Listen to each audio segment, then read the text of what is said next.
സ്നേഹപ്പെട്ട എല്ലാവർക്കും പറ്റുന്നതിലേക്ക് സ്വാഗതം. അവൻ നിത്യതയും മനുഷ്യഹൃദയത്തെ വെച്ചിരിക്കുന്നു, എങ്കിലും ദൈവം ആദ്യോടന്തം ചെയ്യുന്ന പ്രവൃത്തിയെ ഗ്രഹിപ്പാൻ അവർ കഴിയില്ല. സഭാപ്രസംഗം 1:14 വാക്യം.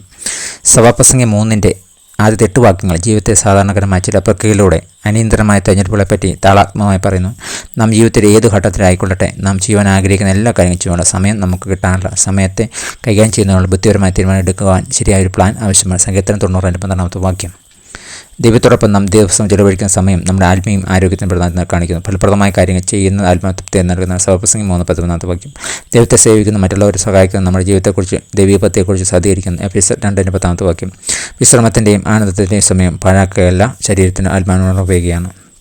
തീർച്ചയായും ഇപ്പോൾ സംഭവിക്കുമ്പോൾ നമ്മളെ ഏറ്റവും കൂടുതൽ ബാധിക്കുന്ന കാര്യങ്ങൾ കൂടുതൽ ശ്രദ്ധ കേന്ദ്രീകരിക്കാൻ വളരെ എളുപ്പമാണ്. സഭാപ്രസംഗം 3:10 പറയുന്ന ദൈവം നമ്മൾ നിത്യത്തിൽ വെച്ചിരിക്കുന്ന നിത്യമായി ബന്ധപ്പെട്ട കാര്യങ്ങൾ മുൻഗണന നൽകുവാൻ ഓർമ്മപ്പെടുത്തുന്നു. ഇത് നമ്മെ വളരെ പ്രധാനപ്പെട്ട ചില കാര്യങ്ങൾ മുഖാമുഖം കാണുവാൻ ഇടയാക്കും. പ്രത്യേകിച്ച് ആരംഭം മുതൽ അവസാനം വരെയുള്ള ദൈവത്തിൻ്റെ നിത്യമായ കാഴ്ചപ്പാടിന്.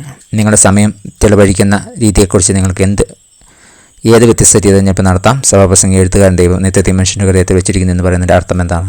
പ്രാർത്ഥിക്കാം. യേശുവെ, അവിടുത്തെ നിത്യതയുടെ കാഴ്ചപ്പാടിന് ഒരു സൂചന എനിക്ക് നൽകണമേ. അതിനാൽ അങ്ങയുടെ ഉദ്ദേശം നന്നായി നിറവേറുവാൻ സമയം തക്കത്തിൽ ഉപയോഗിക്കാൻ എന്നെ സഹായിക്കണമേ. താങ്കൾ ഗോഡ് ബ്ലെസ് യു. പുതിയ ദിവസം പുതിയ അനുഭവങ്ങൾ ദൈവം നിങ്ങളുടെ God bless in Jesus name. Amen.